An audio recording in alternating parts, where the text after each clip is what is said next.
Bonjour Bruno Gollnisch. Bonjour. Le Front National connaît des difficultés en matière politique en ce moment. Jean-Marie Le Pen et Marine Le Pen affirment à nouveau entre une rivalité et une main tendue pour le congrès qui se tiendra en début mars. Florian Philippot a lancé son mouvement Les Patriotes à Arras ce samedi. Quel est votre avis sur l'actualité ? Je ne crois pas qu'on puisse parler de difficultés du Front National, mais c'est vrai que j'ai été très peiné par la dissension survenue entre Marine et Jean-Marie Le Pen.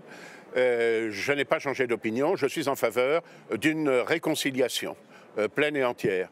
Je l'ai dit, je le redis, je crois que cette réconciliation est à la fois théoriquement, juridiquement obligatoire compte tenu des décisions de justice qui sont intervenues, mais surtout elle serait moralement louable, elle apporterait du réconfort à beaucoup d'adhérents, de militants, d'électeurs qui ont fait confiance à Jean-Marie Le Pen et qui font confiance aussi à Marine Le Pen. Et elle serait politiquement tout à fait nécessaire. Voilà. En ce qui concerne Florian Philippot, je suis partisan de la réconciliation, que les choses soient claires avec tous ceux qui nous ont quittés quelquefois à la suite de brouilles qui... je mets à part les cas de trahison manifestes et intéressés, évidemment, et les attitudes infamantes. Je crois que Florian Philippot aurait gagné à rester au Front National, ou s'il était possible d'y revenir, il aurait sa place. Il n'aurait pas toute la place, bien sûr, mais il aurait sa place. Alors que là, son expérience me paraît vouée à l'échec. D'ailleurs, les dernières élections partielles le prouvent. Il y en a eu deux.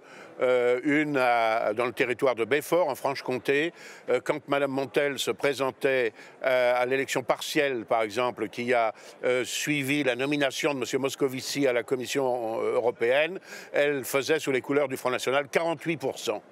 Je crois qu'elle n'a pas atteint 2% dans la même région lors des dernières élections partielles. Dans la première circonscription du Val d'Oise, il y a eu une autre élection partielle.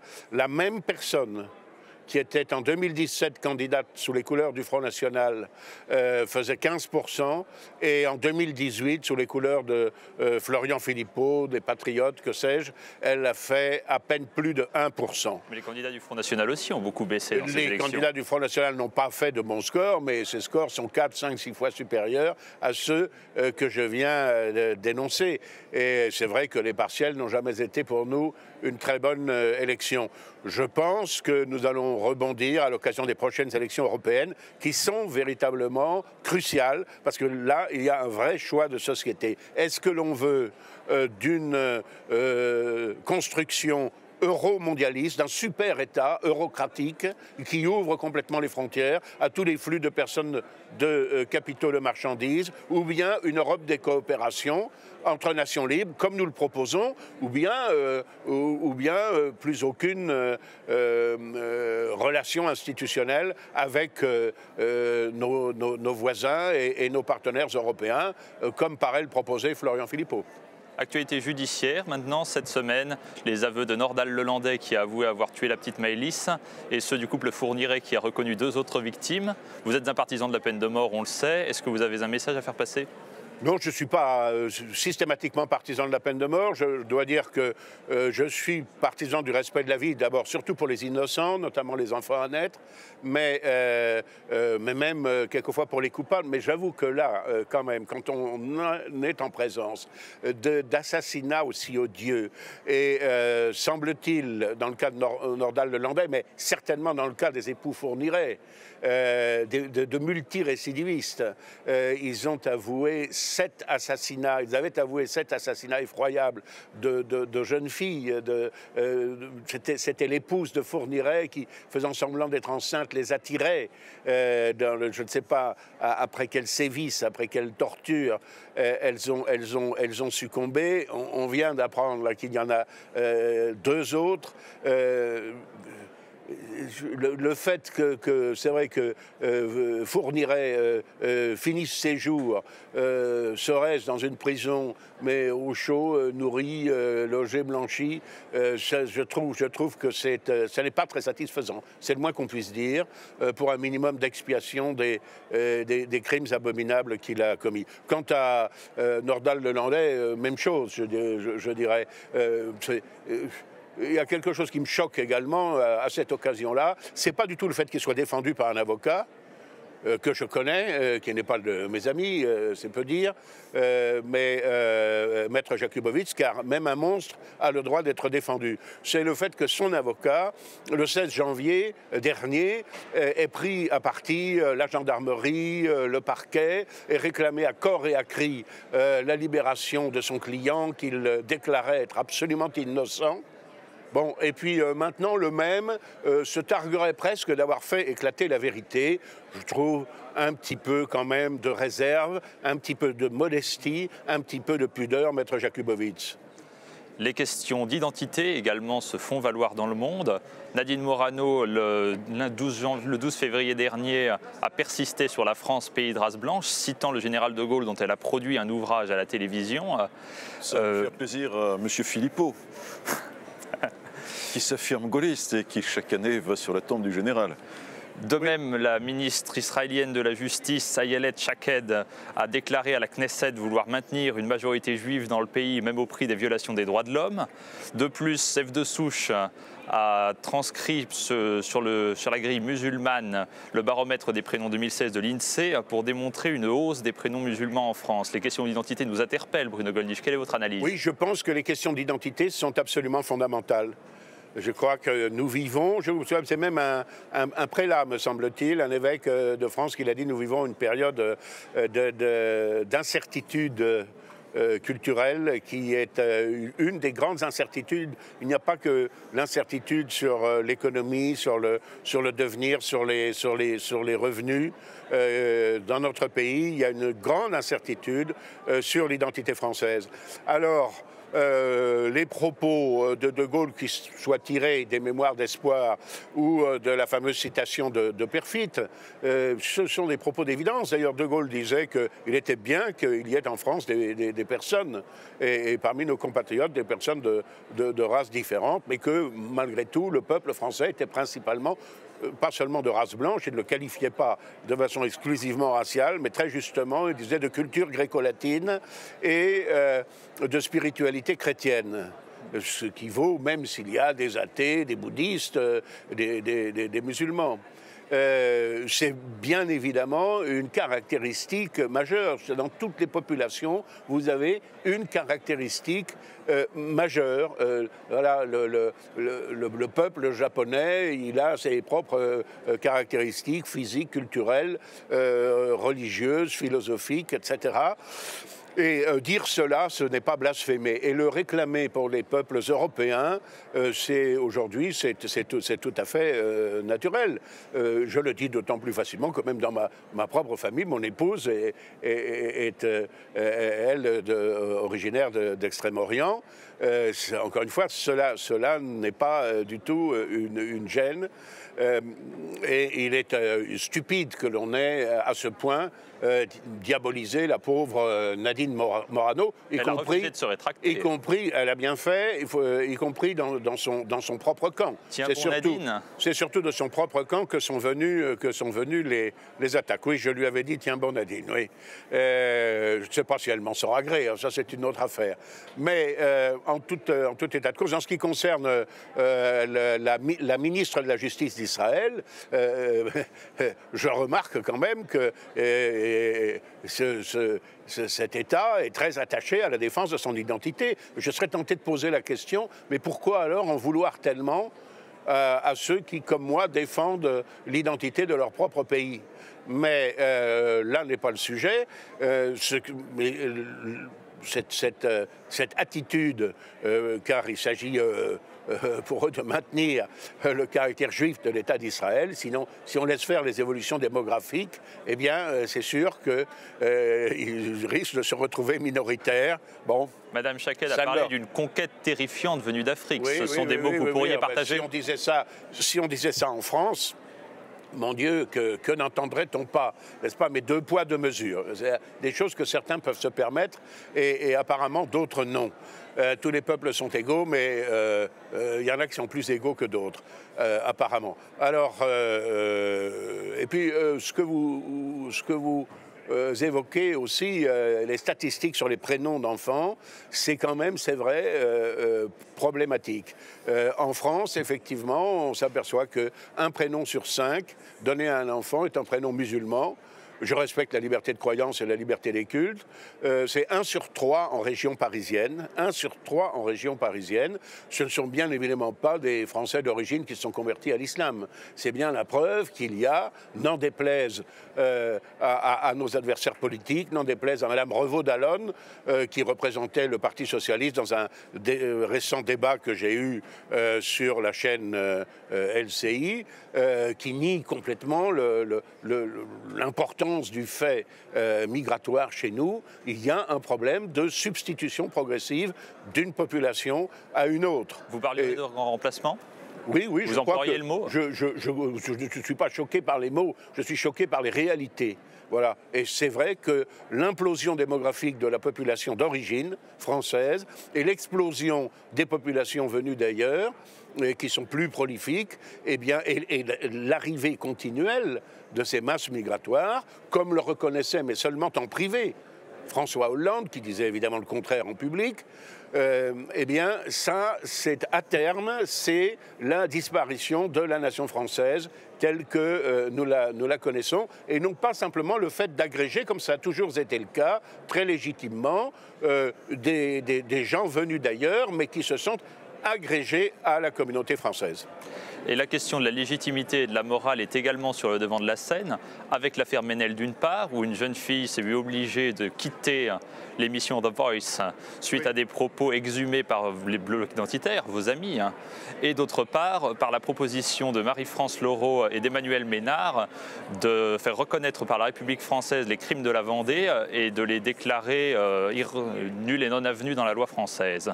Alors oui, alors s'agissant de l'affaire de cette jeune fille, Ménel, qui est très jolie, qui a une très belle voix, qui est une jeune fille d'origine musulmane, bon,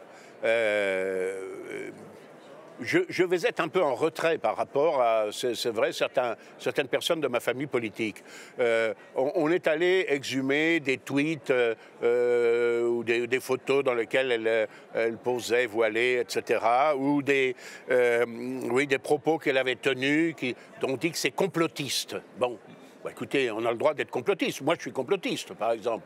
Tout dépend de savoir exactement où on place le complot. Bon, ça pose le problème d'ailleurs du droit à l'erreur, ça. Parce que est-ce que cette jeune fille a proféré ses propos au cours de l'émission en question? Non. Est-ce qu'elle est venue voilée de la tête aux pieds lors de cette émission? Pas du tout. Elle avait un turban, on a encore le droit de se coiffer comme on veut en France. Elle était à visage découvert et d'ailleurs assez jolie, ce qui m'incline à l'indulgence. J'espère que je n'aurai pas contre moi les ligues de vertu féministes pour autant. L'émission ne l'a pas exclue, c'est elle qui a démissionné. Oui, mais sous la pression, une pression que je trouve regrettable parce qu'elle s'est excusée en ce qui concerne ses propos malheureux. Je crois qu'on a les jeunes ont le droit à l'erreur.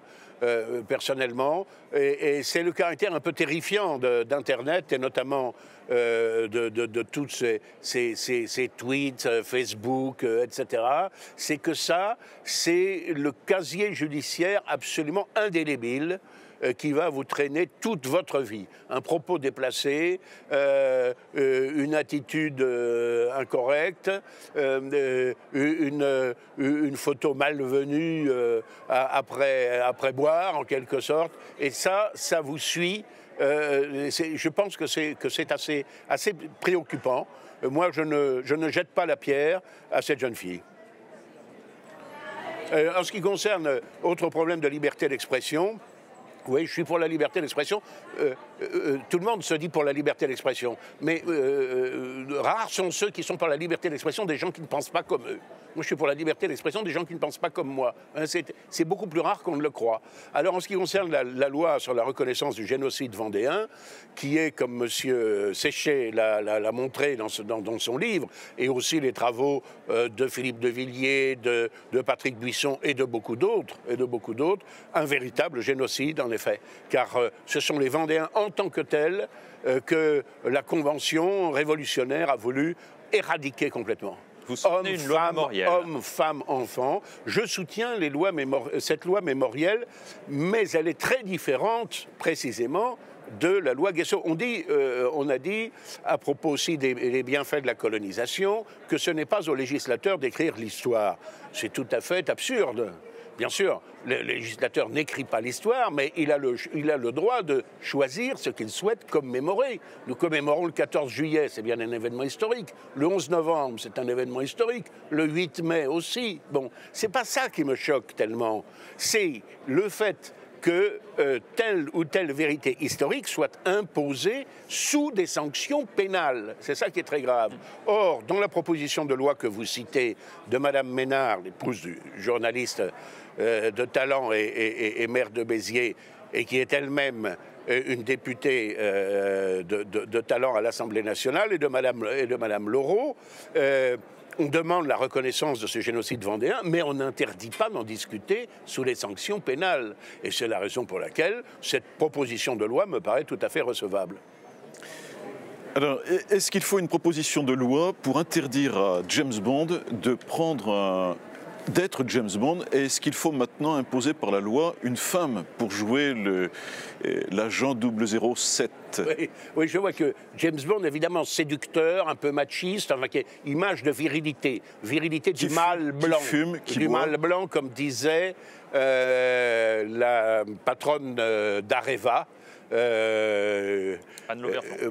Voilà, Madame d'Auvergeon, qui, je crois, ne les aimait pas beaucoup. Alors, James Bond est sous le feu de MeToo, je crois, qui est une organisation féministe, parce qu'on n'aime pas cette image virile, un peu machiste, etc. C'est tout à fait, évidemment, ridicule. C'est une totale absurdité. Je signale quand même que le supérieur de James Bond est une femme.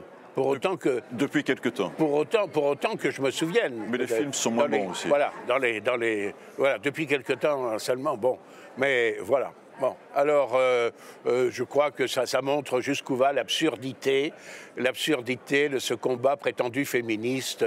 Ils arriveront bien à ravaler les femmes au rang des hommes. Je suis pas sûr qu'elles y gagnent beaucoup. Vous avez tweeté il y a quelques jours à propos de M. Wauquiez, vous inquiétant de sa capacité à conserver des secrets d'État s'il prenait des autres responsabilités. C'est pas un tweet, c'est à l'occasion je t'ai interrogé là-dessus sur la chaîne parlementaire. Oui, ce sont les propos que M. Wauquiez a tenus. Alors, il donne des cours à l'École supérieure de commerce de Lyon, qu'on appelle maintenant EM Lyon. Ça, c'est l'anglicisme à la mode, l'école de management de Lyon. Bon. Je me demande d'ailleurs un petit peu à quel titre. Moi, je vais candidater aussi. Après tout, j'ai été universitaire à Lyon. Il m'est arrivé de faire une ou deux conférences, mais dans mon thème de spécialité, sur nos relations politiques et économiques avec l'Extrême-Orient, et de façon non partisane. Mais puisqu'on invite M. Wauquiez, pourquoi est-ce qu'on ne m'inviterait pas? J'ai été, après tout, pendant 30 ans, conseiller régional de la région Rhône-Alpes. J'ai été élu municipal à Lyon. J'ai été député du Rhône. Je suis depuis 28 ans député au Parlement européen, où je représente cette région. Alors, ça va être très intéressant. Mais en tout cas, moi, quand je faisais cours à mes étudiants, je ne leur disais pas des choses que je ne souhaitais pas qu'ils répètent. Je crois que je ne sais pas ce qui est le plus condamnable. Est-ce que c'est la teneur des propos de M. Wauquiez qui met en cause la présomption d'innocence à laquelle a droit, après tout, M. Darmanin? Je ne sais pas ce que M. Darmanin a fait ou n'a pas fait. Je sais qu'on ne peut pas faire confiance simplement à une accusation ou même plusieurs accusations tant qu'elles n'ont pas été vérifiées par la justice. Bon. Donc M. Darmanin, comme tout le monde, a droit à la présomption d'innocence, même si c'est un adversaire politique et même si M. Wauquiez n'aime pas cet ancien camarade. Bon. Et est-ce que c'est ça le plus grave ou est-ce que c'est la naïveté de Wauquiez qui prévient les étudiants, qui va leur dire des choses qu'il ne faut surtout pas enregistrer? Évidemment, quand on connaît un peu les étudiants, c'est là forcément qu'ils sortent leur téléphone portable et qu'ils enregistrent naturellement et qui se livrent comme ça à toutes sortes de propos contre Darmanin, contre Sarkozy, contre Valérie Pécresse, que sais-je encore, dans lesquels il va ensuite rétro-pédaler, s'excuser. Est-ce qu'on peut confier des secrets d'État à un homme tel que celui-là? Je ne sais pas. Je crois qu'il ne donne pas l'image ni de quelqu'un très sincère, parce que ça veut dire qu'il dit en privé des choses totalement différentes de ce qu'il dit en public. Il a qualifié ses interventions sur les médias de bullshit. C'est-à-dire oui. de conneries, d'affabulation. Oui, de merde, disons les choses clairement. Oui. Eh bien, à ce moment-là, c'est bien ce que je pense. C'est-à-dire que c'est un homme qui, quand il s'exprime publiquement, n'a pas de sincérité. Voilà. Mais c'est un homme public. Moi, je suis extrêmement réticent quand on me demande, soi-disant, de parler off, comme disent les journalistes. Parce que parler off, ça veut dire, c'est l'expression le plus souvent de la lâcheté. Ça veut dire, je vais dire du mal de mes petits camarades, de ceux qui théoriquement sont dans la même barque que moi, qui théoriquement participent au même combat, publiez-le, mais surtout ne dites pas que ça vient de moi. Je trouve ça assez misérable. Et ce qui est misérable aussi dans un tout autre domaine, ce sont les résultats de l'industrie française et les résultats du déficit commercial qui plonge. On n'est plus dans le rouge, on est dans le cramoisi. Oui. Et quand on nous dit que la crise financière l'époque de la crise financière est terminée, parce qu'on a célébrer en quelque sorte les 10 ans du crack de la banque américaine Lehman Brothers, qui a été le début de cet avertissement très grave en 2008, mais qui n'est à mon avis qu'un prélude. Et quand on nous dit que tout va très bien, Madame la Marquise, je crois que l'on abuse l'opinion. Tout va très mal, et tout va très mal en particulier en France. Parce que comme vous le suggérez, le déficit, d'abord le déficit public, ne cesse d'augmenter. Nous sommes avec l'Espagne, parmi les 28 États membres, les deux seuls qui ne rentrent pas dans les critères qui ont été fixés au traité de Maastricht, critères qui d'ailleurs sont en eux-mêmes très contestables, parce qu'ils autorisent 3% du produit intérieur brut de déficit. Ça veut dire que quand même on augmente considérablement le déficit chaque année et qu'on alourdit la dette. Bon, mais nous dépassons cela. Je crois que la dette cumulée, c'est le chiffre faramineux de plus de 2200 milliards. Plus de 2200 milliards. Chaque seconde qui passe, la France s'endette de plusieurs milliers d'euros. Bon, c'est terrifiant, car il faudra bien qu'un jour quelqu'un rembourse cette dette, c'est-à-dire que nous tirons des traites sur les générations futures. Et puis, plus grave encore, à mon avis, le déficit de la balance commerciale, c'est-à-dire que nous achetons à l'extérieur beaucoup plus que nous vendons. Et ça, comme le dit excellemment dans ses analyses mon ami Marc Dugois, c'est bien la preuve d'ailleurs que le produit intérieur brut ne mesure pas du tout une véritable activité de production, de création de richesse. Il mesure la dépense. Voilà, il mesure la dépense. Et cette dépense, eh bien, quand 1 euro de plus est donné aux ménages français, compte tenu de la disparition de notre potentiel industriel, c'est 70 centimes qu'ils vont dépenser à l'extérieur pour acheter de l'audiovisuel, des produits, téléviseurs japonais, des téléviseurs, voilà, des téléviseurs japonais, etc. Des chaînes hi-fi chinoises, que sais-je encore. Par conséquent, je crois que la situation est extrêmement préoccupante. Donc vous ne partagez pas l'optimisme général, hélas, non. Et c'est aussi l'analyse, entre parenthèses, d'un des principaux économistes du Front National, Bernard Monod, oui, qui régulièrement répète ces analyses et qui n'est pas beaucoup entendu. Et qui avait prédit la crise de 2008 plusieurs mois avant. C'est le Front National, notamment sur les conseils avisés de Bernard Monod, qui l'avait prédit, alors qu'aucune autre formation politique ne l'avait fait. Il y a quand même des choses positives qui se font en Europe, puisqu'il y a un projet, enfin, a-t-on envie de dire, pour développer un Airbus des batteries. Oui, un Airbus des batteries. Alors ça veut dire que, si j'ai bien compris, c'est ce qu'a dit le commissaire européen, Airbus, vous le savez, c'est l'avion qui est assemblé à Toulouse, avec bien sûr beaucoup de technologies françaises, mais aussi dans le cadre d'un consortium industriel avec un certain nombre de fabricants européens, d'avionneurs, qui fournissent une partie des pièces qui sont assemblées à Toulouse. Et ça nous a permis d'avoir un avion civil qui est en mesure de rivaliser, quelquefois avec succès, heureusement, avec Boeing. Très bien. Si on veut faire la même chose en ce qui concerne les batteries, je crois que c'est utile parce que on parle beaucoup de l'électrique, n'est-ce pas, de l'électricité. Soi-disant, les voitures électriques ne polluent pas. Mais l'électricité, c'est un vecteur de l'énergie. Ça n'est pas une source d'énergie. L'électricité, il faut la produire. Il faut la produire et surtout le gros problème, c'est de la stocker. Parce que l'électricité, ça se stocke très difficilement. Le fuel, le gasoil, le gaz même, ça se stocke sans problème. Le charbon, n'en parlons pas. L'atome, bon, il faut s'en protéger, bien sûr. Il faut que les centrales soient bien hermétiques, mais tout ça, ça se stocke. L'électricité elle-même, ça se stocke très difficilement. Les composants des batteries, la plupart du temps, c'est en Extrême-Orient qu'on les trouve. S'il y a un projet de coopération industrielle concret qui se monte en Europe, je pense que c'est une chose positive. C'est ce genre de choses-là qui doivent se faire en Europe. Des projets précis, concrets, chiffrés, dans lesquels les citoyens européens pourront mesurer à la fois les coûts et les avantages qu'ils en reçoivent.